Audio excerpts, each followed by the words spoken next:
Sesuai dengan yang sudah diinfokan ya beberapa waktu yang lalu terkait dengan sosialisasi tugas akhir. Mungkin di dalam kesempatan ini saya akan menyampaikan Bapak Ibu bahwa sesuai dengan Juklak dan Juknis ya atau ketentuan yang sudah ditetapkan oleh lembaga ya, bahwa untuk pascasarjana ini mahasiswa di semester 2 ya simultan dengan pelaksanaan perkuliahan itu sudah bisa mengajukan riset desain, Pak. Mengajukan riset desain. Kemudian riset desain itu selanjutnya akan kita kaji di tim ya dalam waktu yang tidak terlalu lama, mungkin setelah pengajuan itu, sehingga kita bisa selanjutnya memplotting pembimbing ya, pembimbing tesis tentunya sesuai dengan kepakaran ya. Jadi kalau dosen itu masing-masing kan punya yang namanya jabatan fungsional Pak ya, bertingkat mulai asisten ahli, lektor kepala hingga guru besar. Maka masing-masing itu punya kompetensi atau peminat kepakaran yang berbeda-beda ya. Nanti akan kita tetapkan, itu kita sesuaikan dengan riset desain yang diajukan oleh Bapak Ibu semua. Jadi nanti tidak terlalu lama kita akan menetapkan, setelah itu kita distribusikan surat penugasan dosen kepada Bapak Ibu untuk selanjutnya sudah bisa memulai proses bimbingan, sehingga diharapkan maksimum nanti di akhir ya, di akhir semester 3 ya, di batas akhir tahun akademik di semester 3 itu Bapak Ibu semua sudah bisa menyelesaikan tahapan penyusunan tugas akhir, yaitu melakukan ujian akhir tesis, mengikuti yudisium ya, dan ditetapkan kelulusannya ya, seperti itu. Harapan kita bisa tepat waktu semua. Seperti itu. Oke, yang pertama mungkin slide pertama Mbak. Slide kedua ya. Jadi di sini nih, ini kita pertama sebelum ini. Oke, penyusunan bimbingan tesis tugas akhir nih ya. Jadi tugas akhir mahasiswa di program Strata 2 itu adalah tahapan akhir ya. Jadi kalau tahapan awal itu ada perkuliahan ya, perkuliahan klasikal di semester 1-2 sesuai dengan bentangan kurikulum, maka tesis ini adalah tahapan akhir dari serangkaian tugas mahasiswa di dalam meliputi proses belajar mengajar dalam bentuk tesis. Jadi pembobotan tesis kita Pak sesuai dengan standar yang kita tetapkan, kita tentunya mengacu dari SNDikti bahwa tesis ini bobotnya adalah 6 SKS ya. Nah, jadi nanti berapa nilai akhir tesis ini ya, misalnya nilai A atau nilai B itu tentunya signifikan ini mempengaruhi indeks prestasi kumulatif seperti itu. Nah, jadi kalau mata kuliah itu rata-rata 3, nah, tesis ini adalah 6 SKS. Next. Next. Jadi tahap ketentuan-ketentuan sebelumnya, Mbak. Ya, ketentuan-ketentuan. Jadi mahasiswa boleh mengajukan riset desain, ya, judul beserta riset desainnya itu setelah mahasiswa lulus 19 SKS. Ya, jadi ketika mahasiswa sudah menempuh kurikulum semester 1, bentangan kurikulum di MK di semester 1 itu ya sudah sama saja sudah menempuh 19 SKS. Jadi beberapa waktu yang lalu kita sudah membagikan atau menginformasikan atau mempublish kartu hasil studi, itu berarti ketentuan memenuhi atau lulus 19 SKS itu berarti sudah terpenuhi ya. Ya, dan sudah menempuh mata kuliah metodologi penelitian ya. Nah, jadi kemarin di part 1 kan sudah mata kuliah metodologi penelitian sudah dilaksanakan kan Pak ya. Kemudian ini sudah berproses nilai. Ya, mungkin ini sekalian ya, ada beberapa yang belum mengumpulkan tugas ya. Harapan kami ya untuk segera bisa mengumpulkan seperti itu sehingga tidak ada kendala administrasi ya, tidak ada kendala administrasi di dalam pengajuan riset desain seperti itu. Ya, jadi nilai itu insya Allah dalam minggu ini menilai metodologi penelitian udah minggu depan ya Pak ya. Antara hari Senin hingga hari Jumat ini sudah clear semua. Seperti itu. Kemudian yang kedua, memenuhi syarat administrasi keuangan ya. Nanti ini lebih eksplisit akan dijelaskan oleh Subbag Keuangan ya, yang pada kesempatan ini juga bergabung ya di dalam room ini ya. Jadi memenuhi syarat administrasi keuangan dan umum ya, yang dibuktikan dengan pelunasan ya bla bla bla bla. Ya, nanti keuangan aja yang menjelaskan. Poin ketiga, mengajukan rencana judul beserta desain penelitian. Nah, riset desain ini maksudnya gini, ya cukup membuat latar belakang aja Pak. Jadi judulnya apa, latar belakangnya apa. Jadi memang ini ada sesuatu yang perlu kita luruskan ya. Namanya mengajukan judul itu kan nggak ada Bapak Ibu ya. Kalau di dalam prinsip penelitian itu, ya harus ada masalahnya dulu. Jadi kenapa harus ada latar belakang? Kami tim penelaah nanti tim pengkaji sebelum menetapkan pembimbing itu kan kita melihat juga empirical problemnya apa gitu kan, sehingga judul ini memiliki urgensi untuk diteliti seperti itu. Jadi harapan kita ya ada judulnya, kemudian ada latar belakang. Ya, di situ sudah ada fakta-fakta empiris yang menggambarkan masalahnya. Ya.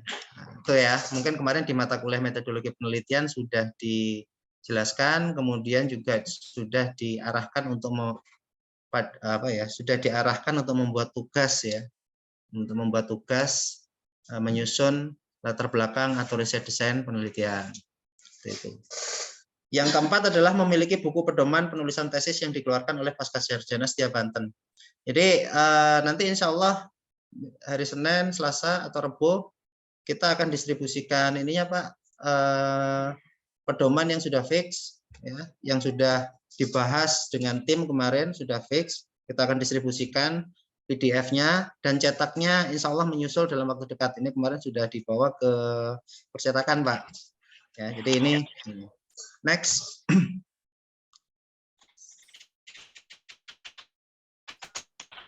Alur penyelesaian tesis mahasiswa pasca sarjana ya. Ini tadi sama ya. Seperti yang saya jelaskan. Tapi tahapan yang pertama ya, tahapan itu setelah pengajuan judul ya, kemudian nanti di ini suara. Ya.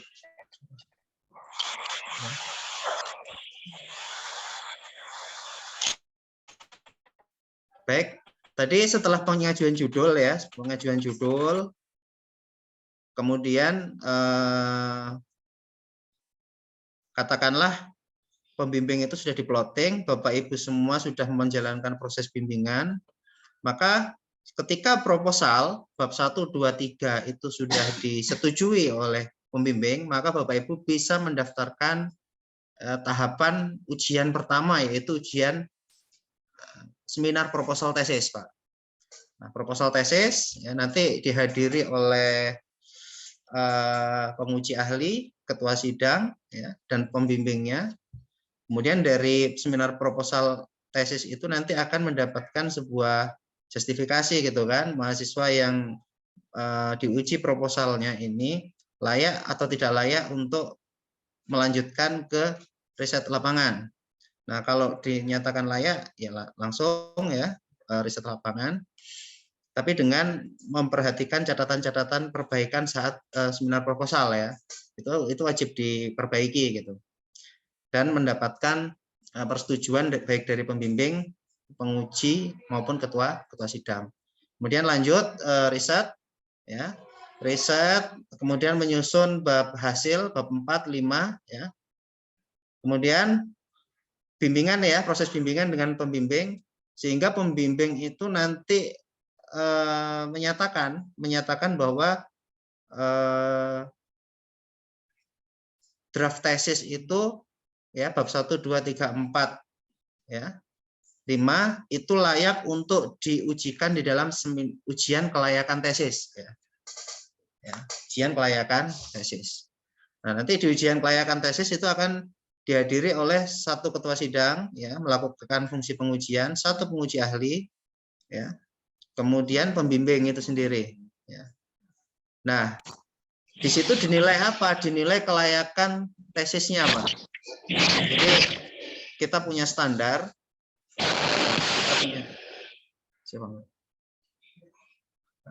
kita punya standar ya. Jadi standar itu nanti akan diujikan dan dinyatakan layak atau tidak tesis ini, ya, seperti itu. Ya, jadi ketika sudah dinyatakan layak, ya tentunya tetap harus ada beberapa catatan perbaikan. Nah, itu harus diperbaiki, kemudian diminta persetujuannya baik kepada ketua sidang, kepada pembimbing maupun kepada penguji ahli. Setelah itu baru ujian tesis, Pak. Ya. Tesis juga sama, dihadiri oleh satu ketua sidang, satu penguji ahli, dan pembimbing itu sendiri. Nah, setelah tesis ini selesai, ya sudah, berarti yudisium atau penetapan kelulusan dilakukan pada hari H pelaksanaan ujian tesis itu. Jadi kita sistemnya ujian tesis, ya, dinyatakan lulus, katakanlah, ya pengumuman kelulusan ujian tesis itulah yang disebut sebagai seremonial yudisiumnya, ya Pak. Jadi tanggal kelulusan itu disesuaikan dengan tanggal yudisium, yaitu sama dengan saat pelaksanaan ujian akhir tesis. Nah, kurang lebihnya kayak gitu. Nanti lebih detailnya bisa dibaca di buku pedoman, Bapak Ibu semua. Next. Ya. Nah, ini lebih detail ya sebenarnya. Ya, nanti bisa dibaca lagi di buku pedoman. Alur pengajuan judul tesis, ya, pengumpulan judul tesis melalui Google Form link, ya, nanti dipraktekkan sama tim sekretariat, ya. Nah, jadi judul tesisnya itu bersama resep desainnya bagaimana diupload ke form yang seperti apa nanti diinikan. Kemudian pengajuan judul tesis itu ya standar kita di Setia Banten, termasuk di S1 itu, dan yang kita tetapkan di S2, setidaknya mahasiswa itu mengajukan 2 resep desain, ya. Jadi 2 judul dan 2 judul ya plus latar belakangnya seperti itu. Kemudian setelah ini nanti disetujui judul dan ditetapkan oleh pembimbing, ditetapkan pembimbing tesisnya, maka dilakukan proses pembimbingan tesis, ya. Ya. Kemudian prodi akan menetapkan dosen pembimbing tesis ini, ya. Ini apa ini, Mbak?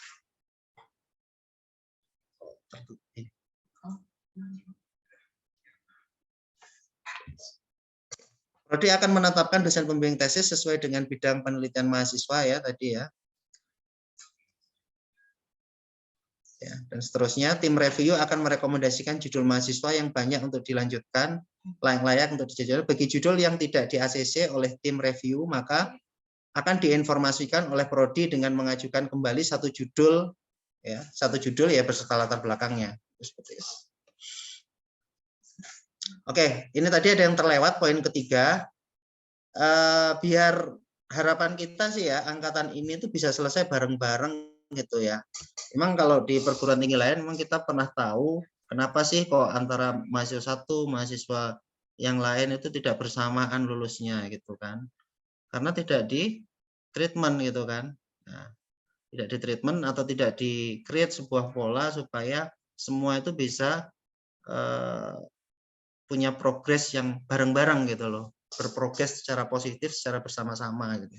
Nah, nanti di dalam proses bimbingan ini sepertinya ya nanti oleh sekretariat akan difasilitasi per kelompok ya, bimbingan tesis per kelompok. Jadi ketika dosen itu datang ya harapannya nggak membimbing satu-satu gitu loh, tapi siapa saja yang menjadi bimbingannya itu bisa berkumpul gitu kan untuk bimbingan bersama-sama ya. Ini nanti yang akan ngoprak-ngoprak ya bahasa Jawanya ya, apa ya, ngoprak-ngoprak itu apa ya? Ngoprek. Bahasa Indonesianya ngoprak-ngoprak itu saya nggak tahu ya. Ngoprak-ngoprak itu intinya ya wes dorong-mendorong itu ya dari prodi dan sekretariat. Pak ini nanti akan hadir di kampus untuk membimbing, silakan bisa hadir atau enggak. Nanti kita pasti ngoprak-ngoprak Pak, mendorong ya, memotivasi gitu lah. Mengingatkan ya bahasanya, ngoprak-ngoprak lah bahasa Jawanya ya. Aku ngoprak. Ya itu. Oke, next, Mbak.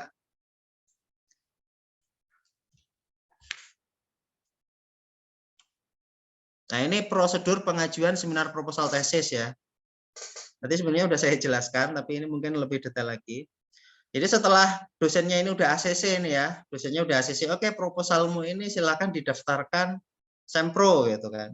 Ya, jadi yang pertama mahasiswa mengajukan permohonan seminar tesis kepada ketua jurusan dulu ya, menyerahkan naskah proposal tesis yang sudah dijilid berwarna abu-abu ya. Ini Bapak Ibu ya. Jadi nanti tesis itu tidak hanya dijepit pakai klip aja, tapi dijilid ke soft cover ya, soft cover yang berwarna abu-abu sebanyak 4 rangkap seperti itu ya, menyerahkan mengajukan permohonan seminar kepada ketua prodi dan menyerahkan naskah proposal yang sudah dijilid berwarna abu-abu sebanyak 4 rangkap ya. Nah, ini nanti diserahkan, teknisnya diserahkan ke sekretariat ya, tentunya kita akan menyetujui atau tidak ya, tentunya pasti menyetujui ya ketika syarat udah lengkap gitu kan. Kemudian yang kedua melampirkan form menjadi audiensi seminar proposal sebanyak 3 kali atau pengecualian bagi angkatan pertama. Ini nanti ini berlaku untuk angkatan kedua Bapak Ibu ya. Kalau angkatan pertama nggak ada ketentuan harus menghadiri sempro temannya atau koleganya satu kelas itu sebanyak 3 kali. Nah, ini nanti akan kita berlakukan di angkatan kedua ya. Angkatan pertama belum. Kemudian input data form biodata ijazah di sistem informasi ya. Jadi nanti ada beberapa data yang harus diisi termasuk biodata, ijazah dan lain sebagainya ya di sistem informasi yang sudah disiapkan oleh sekretariat ya. Yang keempat melampirkan kartu rencana studi, seminar proposal, tesis dan melampirkan kartu kemajuan studi ya semester yang sudah ditempuh.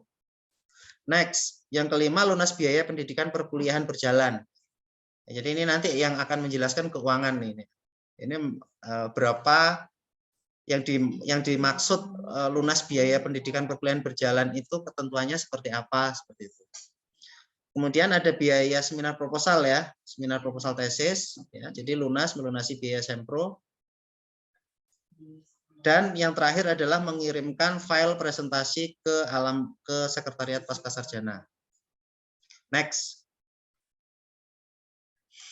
Nah, setelah ujian proposal selesai ya berjalan tadi, tahapan berikutnya adalah bimbingan lagi nih ya, ke lapangan, bimbingan lagi. Tahapan berikutnya adalah ujian kelayakan ya. Ya, di sini persyaratannya yang pertama mahasiswa mengajukan permohonan ujian kelayakan kepada ketua jurusan ya, kurang lebihnya sama ya.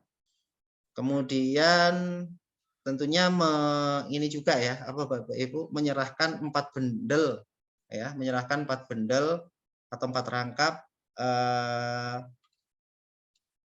draft tesisnya gitu kan, yang akan diberikan ujian kelayakan itu dengan sampul warna abu-abu. Kemudian telah mendapatkan persetujuan dari pembimbing ya, jadi lembar persetujuan dari pembimbing ya dilampirkan ya sebagai syarat. Kemudian berkas atau draft tesis dan persyaratan harus sudah diserahkan paling lambat 1 minggu sebelum tanggal ujian kelayakan ditetapkan. Jadi ini sebenarnya kita balik ya.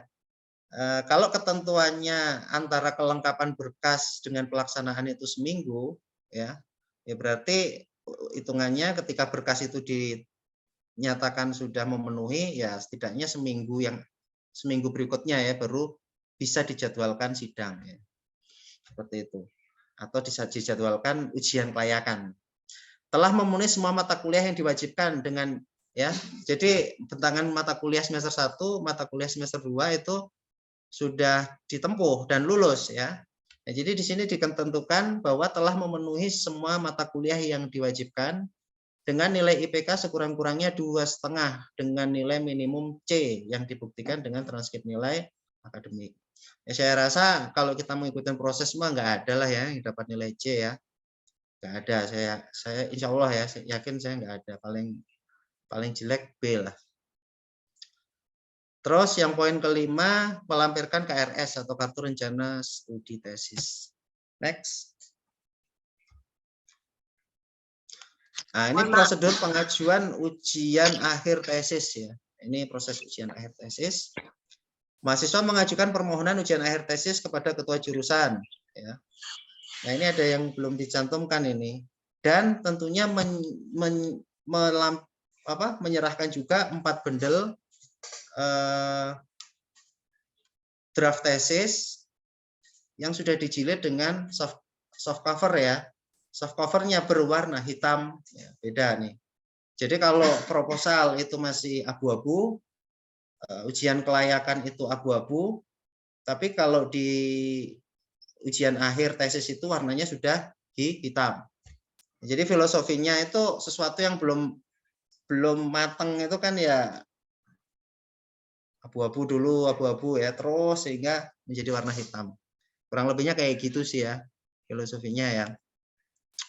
Telah mendapatkan pengesahan dari pembimbing serta penguji ujian kelayakan dan telah mendapatkan persetujuan dari pembimbing ya. Tentunya ya itu ya harus dapat persetujuan pembimbing ya. Di dalam bendelan itu tadi ya lembar persetujuan ya harus sudah dilampirkan. Kemudian yang ketiga melengkapi dan menyerahkan seluruh daftar persyaratan ujian akhir tesis ya.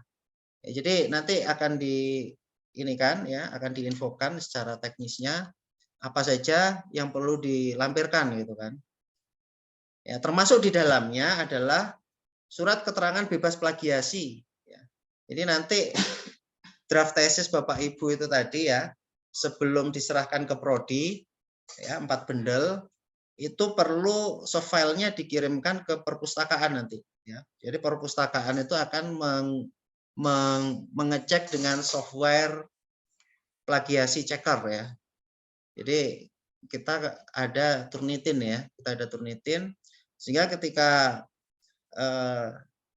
ketentuannya ya tidak melebihi 5% gitu kan, per babnya tidak melebihi 5% tingkat plagiasi, maka akan diterbitkan sertifikat atau surat keterangan yang dikeluarkan oleh Perpus bebas plagiasi seperti itu.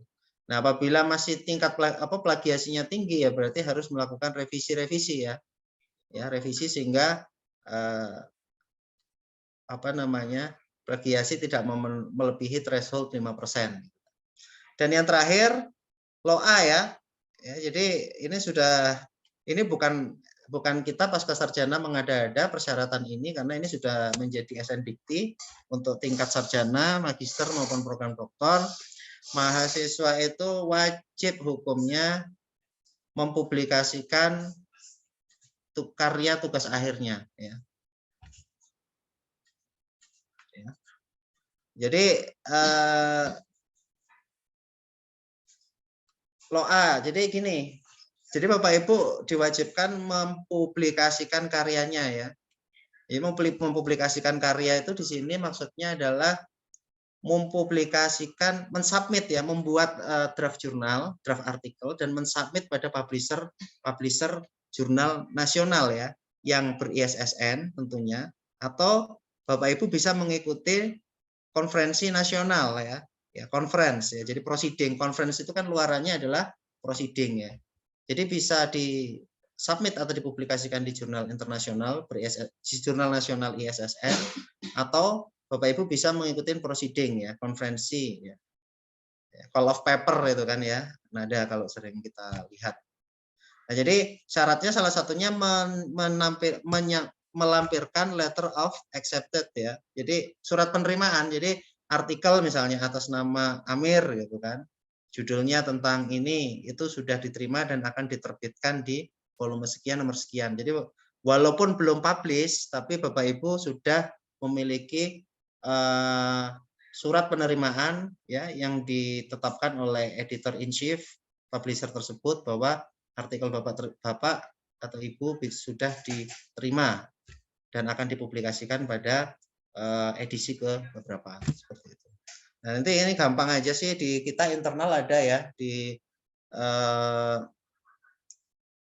Setia Banten sini yang dikelola oleh LPPM ada jurnal nasional ISSN Niagara ya. Itu nanti bisa lewat situ saja. Atau kalau pengen men-challenge diri, cobalah saya jangan jurnal nasional ISSN, saya coba yang jurnal nasional bereputasi ya, terakreditasi Sinta 2 gitu. Ya, silahkan aja, nggak apa-apa menjalan sendiri. Seperti itu. Next, menyerahkan naskah ya, ini tadi udah saya jelaskan. Dijilid 4 rangkap kepada ketua jurusan berwarna hitam. Ya. Terus berkas tesis dan persyaratannya harus sudah diserahkan paling lambat 1 minggu sebelum tanggal ujian ditetapkan ya. Ya kembali lagi seperti tadi. Ya kalau misalnya sudah lengkap ya berarti ini akan ditetapkan setidaknya 1 minggu berikutnya tanggalnya. Seperti itu. Next, Mbak.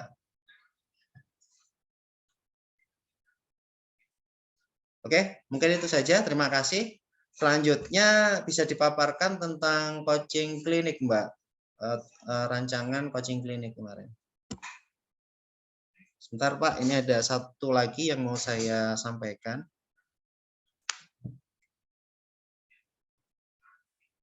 Oke, gini.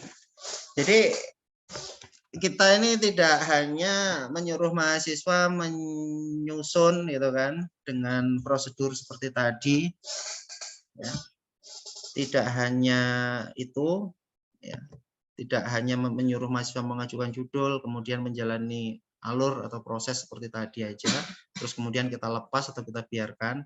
Tidak hanya sekretariat itu ngoprak-ngoprak ya atau mendorong-dorong supaya menjadwalkan pembimbing itu ya supaya bimbingan secara kolektif, tidak hanya itu, tapi kita memfasilitasi coaching klinik Bapak Ibu ya. Jadi coaching klinik itu kita kemas ke dalam 14 sesi ya. Jadi dilaksanakan tanggal 4 Februari hingga terakhir berapa, Pak? Hingga terakhir di tanggal 25 Maret ya. Ya, 2 bulan ya. Ya, jadi selama 2 bulan, ini per minggu Bapak Ibu. Jadi kalau sudah masuk semester 3, sudah ngelewatin batas saya semester 2 kan sudah nggak ada perkuliahan. Jadi cuma dinaikkan lagi ke atas, cuma nyusun tesis, bimbingan, ya, ke lapangan dan seterusnya.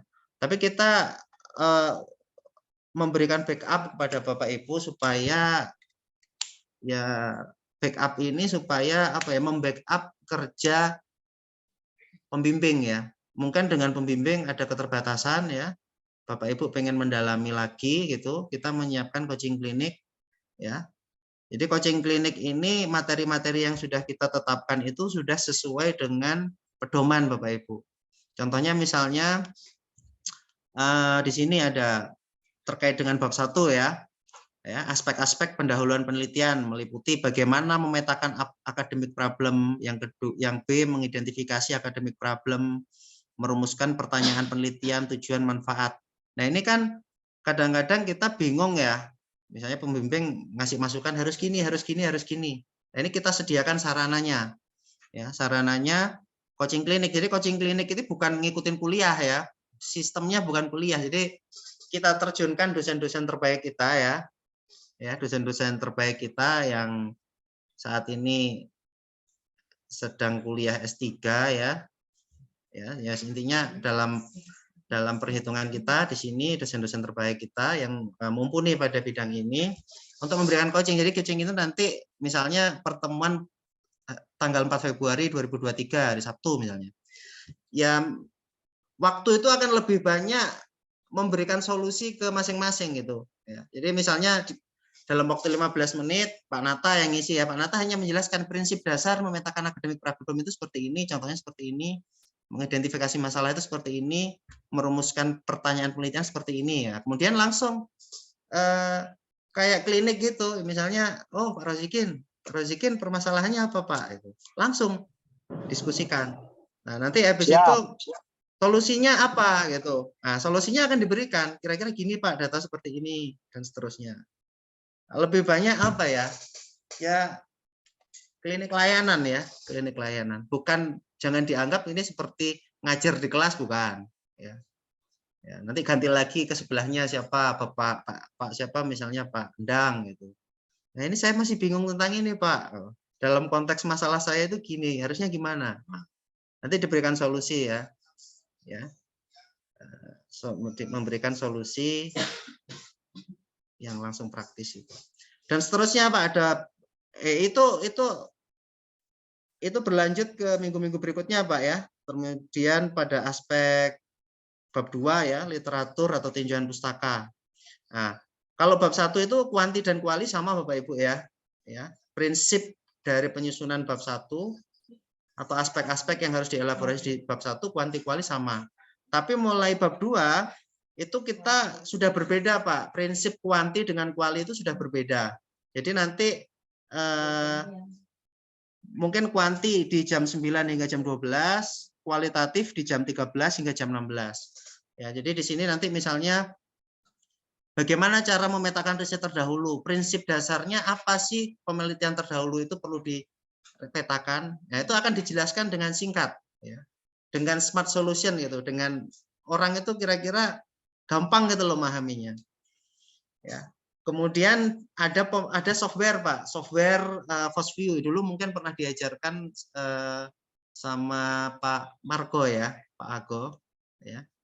Nah, nanti ada software yang bisa dimanfaatkan untuk memetakan riset terdahulu sehingga bisa memetakan riset terdahulunya ya, FOSView. Nah, nanti diajari, nggak ngajak, bukan nerangin kayak di kelas enggak, tapi diajari cara nginstalnya, kemudian jurnal yang perlu ditambang datanya seperti apa dan seterusnya ya. Ya dilatih pelan-pelan gitu. Nah, nanti kalau kuanti misalnya dipegang oleh Pak Nata, sedang kuali Pak Nata Sanjaya, kuantitatif Pak Dr. Agus Lukman Hakim ya. Dan seterusnya. Nah, kemudian ada lagi tim kita Bu Jumanah ya, dan seterusnya hingga coaching klinik untuk penyusunan jurnal Pak, artikel ilmiah ya di pertemuan terakhir. Nah, jadi ini Pak backup yang akan kita berikan, jadi supaya mahasiswa itu nggak lepas kita lepas gitu aja, suruh ngajuin judul atau ngajuin desain, ditentukan pembimbingnya, habis itu dilepas sudah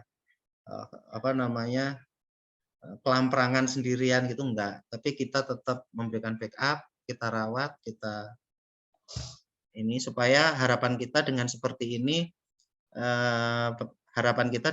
Bapak Ibu bisa lulus tepat waktu, menghasilkan karya yang berkualitas gitu kan. Ya, menghasilkan karya yang berkualitas, kemudian menjadi lulusan yang punya pengetahuan yang lebih gitu. Jadi walaupun kita swasta tapi kita berikhtiar ya, kita berikhtiar sebaik mungkin supaya lulusannya ya standarnya sama gitu loh dengan. Mungkin itu Bapak Ibu yang bisa saya sampaikan, kurang lebihnya mohon maaf. Terima kasih. Wassalamualaikum warahmatullahi wabarakatuh. Waalaikumsalam warahmatullahi wabarakatuh. Terima kasih Pak.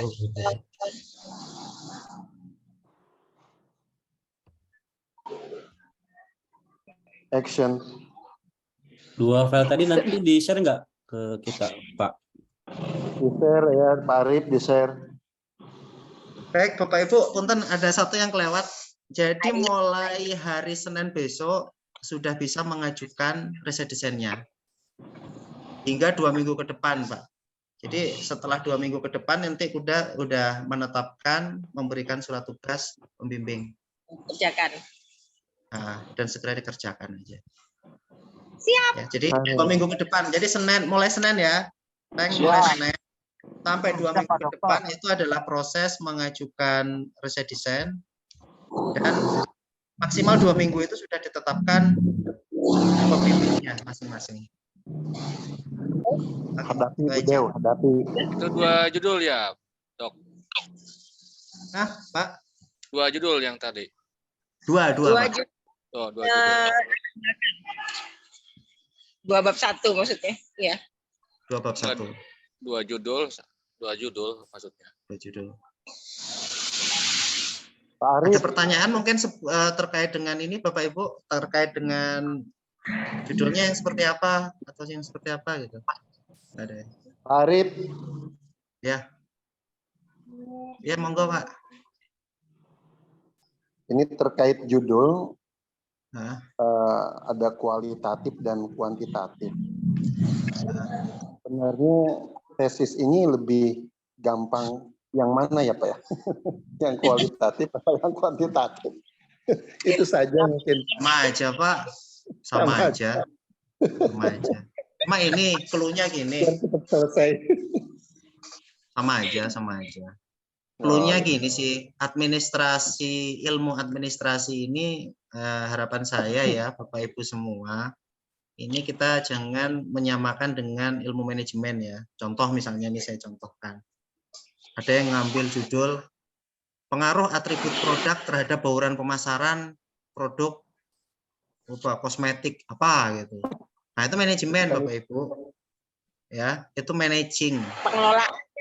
Nah, ya. Atau misalnya ada judul misalnya pengaruh apa itu ya? Itu intinya itu managing. Nah, kita apa bedanya dengan managing? Kita harus mencakup aspek ketatakelolaan. Ya. Jadi walaupun bisnis maupun publik, bisnis itu kan hanya objek kajian aja, publik itu objek kajian.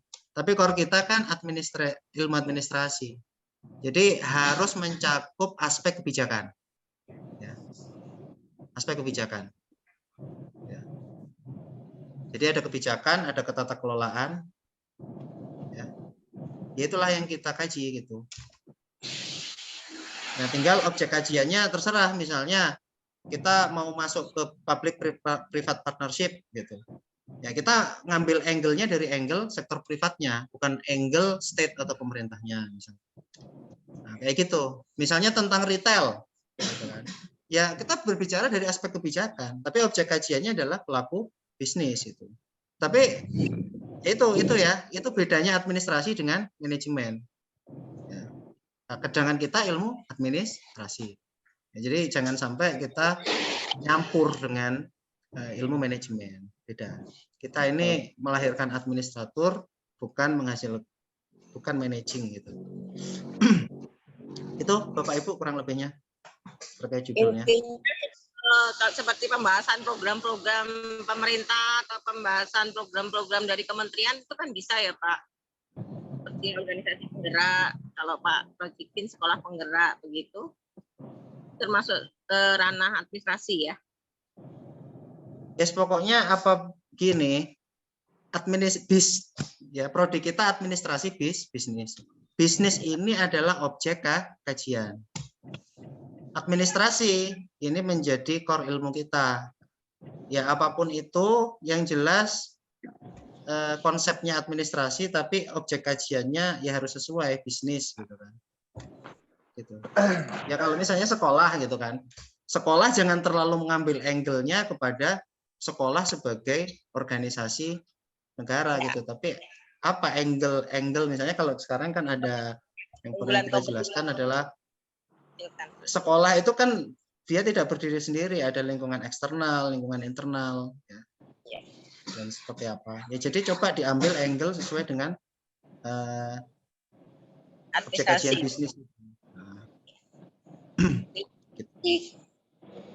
Nanti lebih dalam lagi di bimbingan ini. Ya, di bimbingan. Nanti di Bintek itu akan dijelaskan. Tapi perlu digarisbawahi, kalau melihat contoh-contoh, jangan lihat contoh manajemen, Bapak Ibu ya. Ini beda. Jadi Prof. Samun di dalam ini juga dulu pernah mengatakan kita ini beda. Manajemen dengan administrasi itu sesuatu yang berbeda.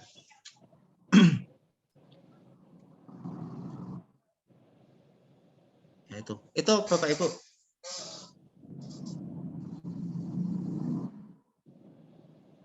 Ada pertanyaan? Kalau nggak ada, mungkin langsung dilanjutkan sama Mbak Olvi ya. Cukup ya Bapak Ibu ya dari saya penjelasannya. Sedikit Pak Dr. Arif. Monggo Pak. Saya dengar tadi kan mengumpulkan 2 judul. Ya, apa 1 judul tapi bab 1 bab 2. Demikian Pak Arif. Apa cukup mengumpulkan satu judul aja gitu?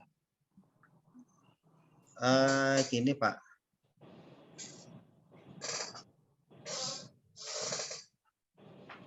Gini, memang kalau di ketetapannya Pak, di S1 juga itu kan minimal 2 judul Pak. Minimal 2 judul. Ya. Ya, 2 judul. Tapi setidaknya ada satu yang sudah Bapak Ibu itu yakin dengan judul itu gitu loh. Iya, betul. Maksud saya juga seperti itu. Jadi yang satu itu hanya sebagai cadangan aja ya Pak. Cadangan. Pak Arif. Tapi nanti jangan sampai yang kita sudah setting sebagai cadangan nanti malah terpilih. Itu seperti apa itu Pak? Gini aja Pak, ini memang tidak tertulis Bapak Ibu ya, tidak tertulis. Gini aja, ini kesepakatan kita. Jadi nanti itu ada judul pertama, ada judul kedua. Gini aja, memang nggak tertulis, tapi ini kan udah hal yang sifatnya teknis banget ya. Gini aja, yang Bapak Ibu yakin, paling yakin itu ditaruh di nomor 1. Siap. Ditaruh di nomor 1, itu aja. Oke.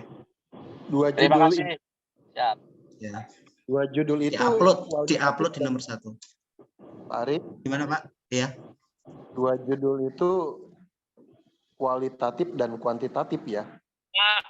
Tergantung yang diminatin Pak. Jadi dua-duanya misalnya pendekatan mau kuali. Kuantitatif dua-duanya nggak apa-apa. Kuali monggo gitu kan. Iya. Karena Pak Arif kemarin kan di metode penelitian kita kan ada ada UAS tentang bab 1 itu ya. Iya. Bab 1, bab 2, bab 3 di ujian kemarin. Nah, yang kemarin yang pengajuan yang 2 judul ternyata berbeda dengan yang diujiankan kemarin, itu kan nggak apa-apa ya Pak Arif? Beda judulnya. Beda judul dengan waktu medpen, metode Ya, waktu UAS metode penelitian mereka apa ya? Nggak apa-apa Pak, nggak apa-apa. Terima kasih Pak Arif. Oke, sudah ada lagi?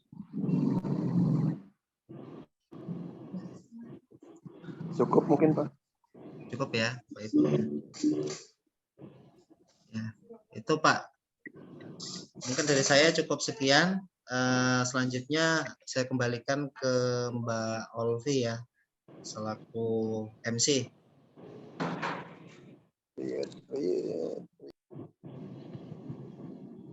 Pandang melajurit bajing, tacan ya.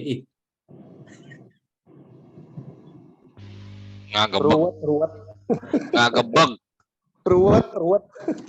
Terima kasih banyak Pak Dr. Arif. Selanjutnya saya langsung share ini aja kali ya Bapak Ibu, link buat pengajuan judulnya sedikit.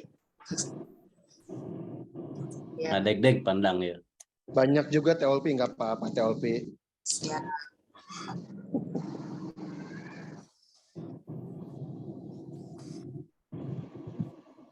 Jadi nanti link untuk pengajuan judulnya kita share ya Bapak Ibu di grup. Bentukannya seperti ini. Jadi ada beberapa yang harus Bapak Ibu siapkan. Di sini mahasiswa mempersiapkan 2 judul penelitian tesis beserta latar belakang masalah dari tiap-tiap judul yang diajukan. Nah, tetapi persyaratannya mahasiswa sudah 1 lulus mata kuliah yang telah diambil dengan total bobot minimal 19 SKS ya Bapak Ibu, yang dibuktikan dengan KHS, Kartu Hasil Studi Semester 1, yang sebelumnya sudah sekretariat bagikan dalam bentuk PDF itu. Kemudian serta yang kedua melunasi seluruh biaya pendidikan semester 2, yang nanti dikasih buktinya dari bagian keuangan. 2 syarat itu yang harus dipersiapkan untuk diupload ya Bapak Ibu. Nanti di sini tuliskan namanya, nama lengkap, kemudian nomor induk mahasiswanya yang MB 2022 sekian-sekian gitu ya dimasukkan. Kemudian nomor handphone yang aktif. Nah, di sini diupload kartu hasil studinya Bapak Ibu KHS yang semester 1-nya itu yang dalam bentuk PDF. Jadi kita hanya menerima dalam bentuk PDF ya Bapak Ibu, untuk gambar atau JPEG kita nggak bisa masukin karena biar seragam jadi dalam bentuk PDF semua. Kemudian diupload KHS-nya yang semester 1 dalam bentuk PDF, kemudian diupload juga bukti keterangan lunas dari bagian keuangan. Jadi yang sudah lunas pun yang beberapa nanti minta buktinya ke bagian keuangan. Nanti bagian keuangan juga menjelaskan mungkin ya. Diupload di sini, wajib diupload bukti keuangan keterangan lunasnya. Selanjutnya diupload juga, dituliskan dulu ya Bapak Ibu, judulnya kan ada 2. Dituliskan judul lengkapnya, judul satunya apa, judul keduanya apa. Kemudian nama objek penelitian itu adalah nama tempat penelitiannya. Kalau misalkan dalam 2 judul itu nama tempat penelitiannya sama, berarti tulis aja satu tempat. Misalkan Dinas Pemuda dan Olahraga Kabupaten Pandeglang misalkan. Atau kalau dalam 2 judul beda tempatnya, berarti judul 1 di mana, judul 2 di mana tempatnya.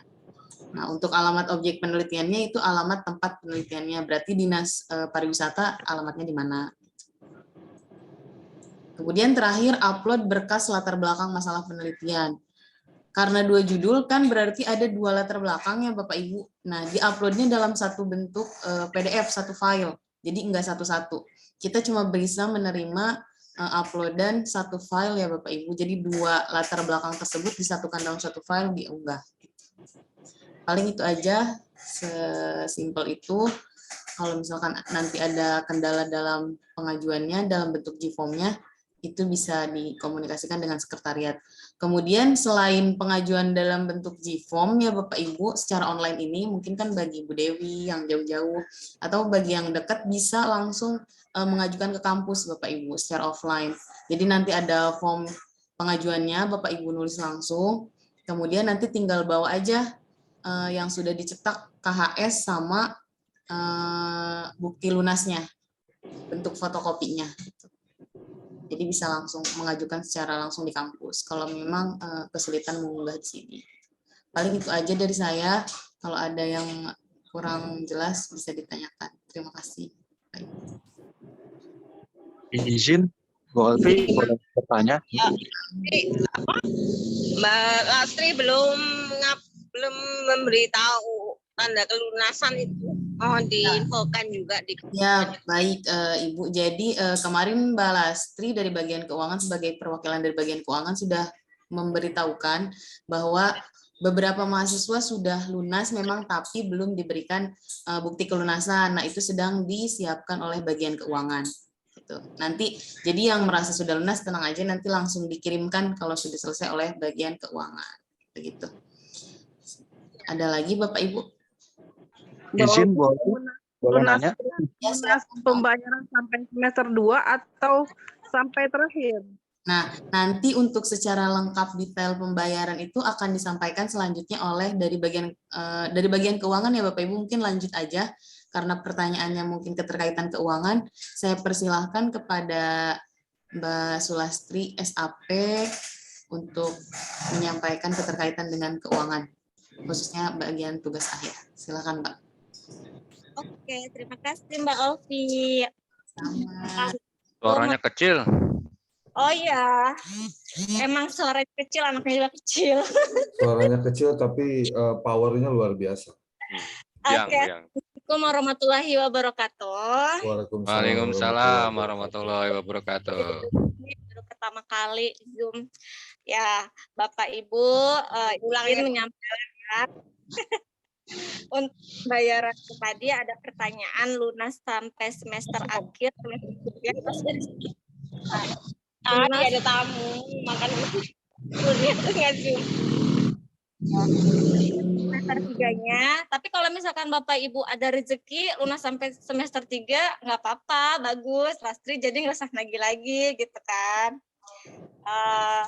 Untuk semester 3-nya nanti diselesaikan itu pada saat Bapak Ibu mau mengajukan seminar hasil tesis. Jadi ada 4 tahapan. Tahapan yang pertama Bapak Ibu mau mengajukan judul nih, itu harus lunas biaya pendidikan sampai dengan semester 2 dan melakukan pembayaran coaching klinik tesis yaitu 500.000. Itu untuk tahapan pengajuan judul. Nanti untuk yang udah lunas biaya semester 2-nya itu akan dibuatkan surat lunas, dan untuk coaching klinik 500.000-nya itu nanti biayanya ditransfer untuk pengambilan SK bimbingan atau kartu bimbingan. Terus tahapan yang kedua, ketika Bapak Ibu mau seminar proposal tesis atau sempro, itu melunasi biaya bimbingan tahap 1 200.000 sama seminar proposal tesis 1.750.000. Jadi totalnya 1.950.000. Itu untuk tahap 2, ujian tahap 2. Ujian tahap 3 itu seminar hasil tesis. Nah, yang ini nih Bapak Ibu yang panjang. seminar hasil tesis itu melunasi biaya seminar proposal tesis 1.750.000 sama bimbingan tahap 2 200.000. Masih sama ya, totalnya yaitu 1.950.000. Di tahap 4, ketika Bapak Ibu sudah menyelesaikan hasil tesis yaitu sidang akhir tesis, itu syaratnya Bapak Ibu harus melunasi biaya semester 3, biaya tahap 3 yaitu 400.000, sidang tesis 2.200.000, biaya wisuda 2.850.000, ijazah 750, sumbangan buku 500, penjilidan headcover 750, sama ikatan alumni 150. Jadi totalnya kurang lebih 7.600.000 ditambah biaya pendidikan semester 3. Ini lumayan berat Bapak Ibu. Jadi kalau misalkan Bapak Ibu ada rezeki, boleh dilunasi sampai dengan semester 3 gitu. Karena di ujian aja ya, Teh. itu lumayan besar gitu. Jadi total biaya tesis itu kurang lebih semuanya 12 juta meliputi biaya coaching tesis, bimbingan tahap 1 dan lain-lain. Nanti untuk secara lebih detailnya biasa nanti Lasi kirim WhatsApp ya untuk tagihannya. Dan untuk selanjutnya mungkin yang belum melunasi biaya semester 2-nya, punten pisan untuk segera dilunasi biar bisa mengajukan judul dan biar bisa dibuatkan surat lunasnya. Dan yang udah lunas biaya semester 2-nya bisa langsung melakukan pembayaran coaching klinik tesisnya sebesar 500.000. Paling itu saja penyampaiannya dari keuangan Bu Olvi. Mungkin Terima ada. kasih. Iya, sama-sama Pak Endang. Terima kasih Mbak Lastri. Mungkin Ibu ada yang ditanyakan terkait keuangan.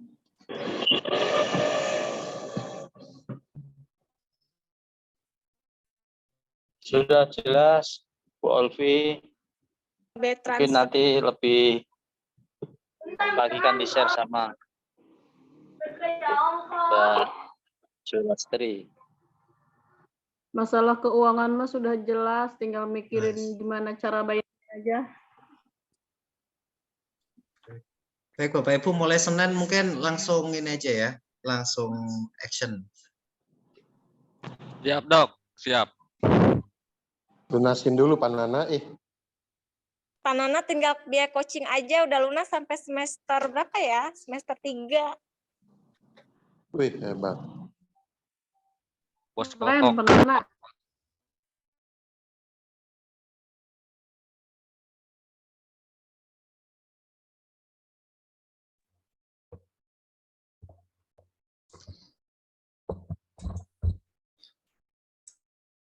Untuk penjelasan sosialisasi kali ini, apakah masih ada yang ditanyakan Bapak Ibu? Izin Bu Olvi kalau boleh nanya. Boleh Bapak. Silakan Pak. Izin Bu.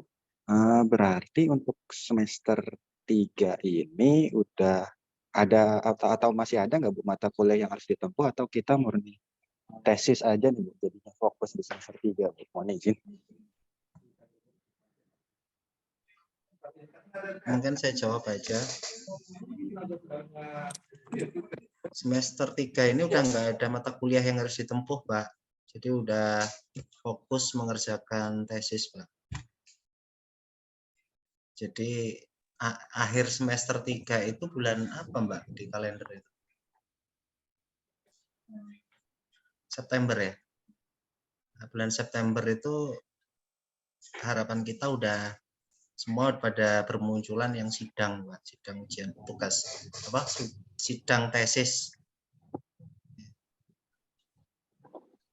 Itu aja, Pak. Siap, Bapak. Jadi settingannya S2 di Setia Banten, lulusnya 1,5 tahun semua gitu. Amin, Pak. Amin. Izin bertanya, Pak. Amin. Amin ya Allah. Halo. Halo Pak Arif, izin bertanya.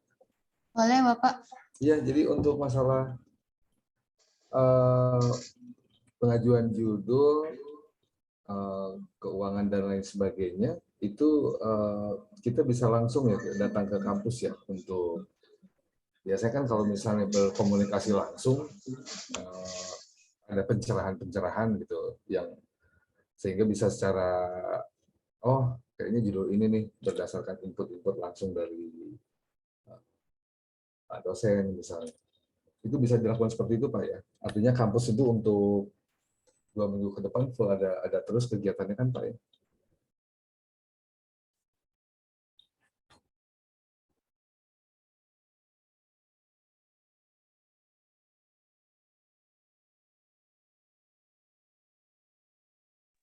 Boleh Pak. Jadi suaranya gimana nih? Jadi kita terbuka aja Pak. Jadi yang namanya proses penyusunan tesis itu kan suplemennya banyak ya. Bisa dari pembimbing ya, tapi kalau yang punya otoritas penuh pembimbing. Makanya tadi kita membuat coaching klinik itu sebagai backup ya, suplemen buat Bapak Ibu dalam proses ya. Siapa tahu bisa membantu, bisa melalui dosen-dosen terbaik kita yang kita tugaskan untuk memberikan coaching klinik gitu kan. Bisa juga datang ke prodi gitu, misalnya dengan saya ya sebatas kemampuan saya gitu kan. Ya nanti saya bantu bisa mengarahkan. Iya, soalnya memang untuk judulnya sendiri saya masih blank terus karena banyaknya pilihan belum bisa memutuskan. Itu yang pertama. Terus juga untuk masalah tugas mohon di refresh juga nanti ke Mbak Ovi atau Mbak Fuji ya. Saya takutnya ada tugas yang terlewat gitu kurang lebih. Terima kasih. Iya, itu nanti akan diumumkan. Ya Bapak, nanti tugas UAS UTS yang belum nanti Puji rekap ya, Puji share di grup untuk cepat diselesaikan agar bisa mengajukan judul.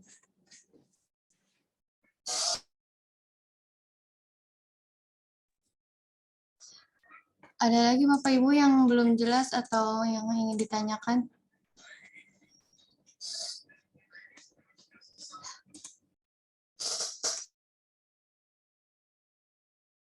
Mungkin cukup, Dok. Untuk sementara cukup.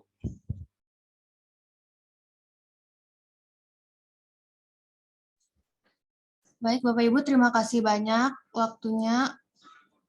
Kita cukupkan saja dengan membaca hamdalah. Alhamdulillahirrahmanirrahim. Alhamdulillahirrahmanirrahim. Terima kasih. Bapak Ibu, Assalamualaikum warahmatullahi wabarakatuh. Waalaikumsalam warahmatullahi wabarakatuh. Izin keluar. Selamat Bapak Ibu.